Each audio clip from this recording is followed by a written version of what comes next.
Les Trois petits cochons sont de retour au grand écran cet été. Le film réalisé par Jean-François Pouliot prend l'affiche le 1er juillet. Voici un entretien avec deux des têtes d'affiche, les comédiens Paul Doucet et Guillaume le Métis-Vierge.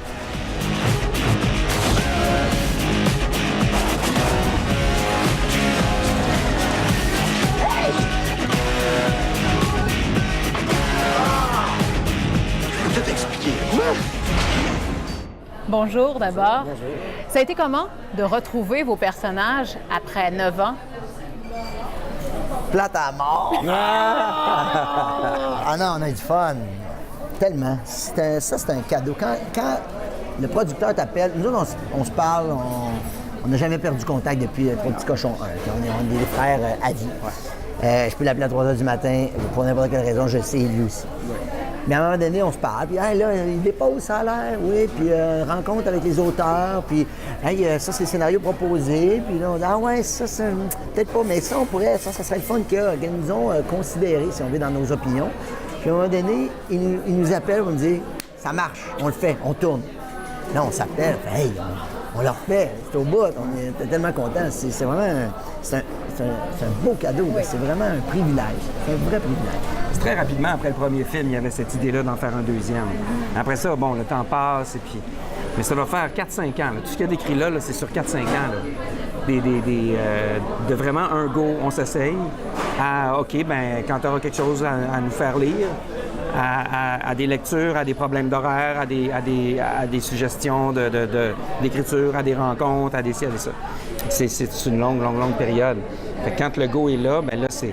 Puis je dirais qu'il y a peut-être eu un 5 minutes de « Oh boy, comment il parle déjà, lui? C'était quoi sa vibe? C'était quoi son énergie déjà? » Puis là, la question se pose. Qu'est-ce que je fais? Je retourne-tu voir l'ancien film? Ou bien si je prends le scénario puis j'y vais avec le scénario, tout ça. Moi, ça a été ça. Je suis pas allé voir. J'ai décidé de me lancer avec le scénario. Puis je pense que Rémi, c'est pas mal le même. Le premier, c'est un film un peu plus sur le cul. Oui. Peux-tu dire ça à la télévision de Radio-Canada? C'est permis. Alors que le deuxième est beaucoup plus sur l'amour, moi je pense. Sur l'amour, sur une recherche d'identité. C'est plus fun avec un gars ou avec une fille? C'est plus fun avec une femme. Il y a une pipe. Avec votre personnage, oui, on parle d'orientation, d'identité sexuelle, mais encore plus d'acceptation puis de tolérance. Oui. C'est dans l'air du temps. Ben oui. Tellement. C'est complètement fou. On a tourné ça il y a un an. Et là, de voir tout ce qui se passe dernièrement et le débat que ça a relancé.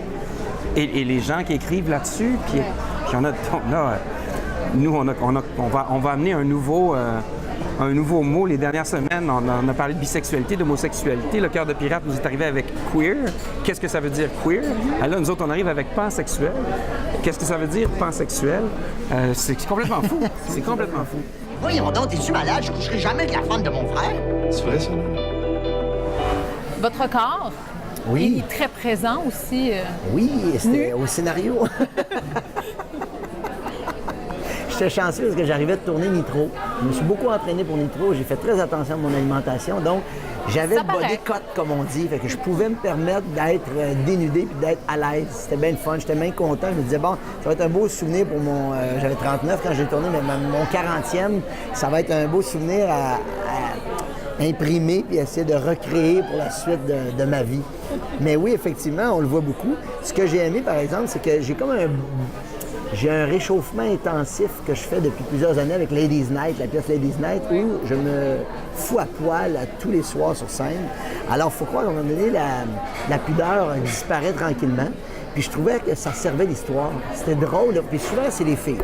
On voit les filles tout le temps tenues pour des bonnes ou des fois des moins bonnes raisons. Là, c'était comme moi c'était à mon tour. Alors, c'est ça qu'on recréait. Mais oui, de le mettre au cinéma, tu te poses la question, puis c'est assez gênant dans l'équipe tout le temps, tu sais. Avec notre fameuse poche de thé, il faut comprendre à la maison qu'une poche de thé, c'est ce qui me permet d'envelopper le sexe. Pour pas qu'il y ait de contact quand on fait des scènes érotiques. Une poche de thé. Une poche de thé. Alors, il faut penser vraiment une poche de thé. C'est une poche. On appelle ça une poche de thé, couleur chair. Oui. Et c'est vraiment... Tu te rentres le sexe au complet là-dedans. Il y a un petit élastique que tu tires, et là, tu peux avec une poche de thé devant le corps, ce qui fait que toutes les scènes de dos permettent de faire croire que la personne est complètement nue, mais c'est comme si tu avais un cache-sexe qui tient tout seul. Alors ça, c'est la technique pour pouvoir se mettre tout nu et faire des scènes pour pas avoir de contact, parce que là, à un moment donné, il y a des limites, là, on fait pas l'amour pour vrai, puis on veut respecter l'autre, puis l'intimité de l'autre, même si on est complètement dans sa bulle. Fait que j'ai eu une poche de thé un bon bout de temps dans ce film-là. Ça a été un immense plaisir de vous rencontrer. Pour nous autres aussi. Merci infiniment. Bonne tournée. Merci beaucoup. On espère que les gens vont avoir du fun dans ce film-là, parce qu'on pense qu'ils vont en avoir. On va donner du fun, beaucoup à le faire. Puis c'est un feel-good movie. Ça fait du bien de voir ce film-là. Dans une vie, combien de fois on peut tomber vraiment amoureux?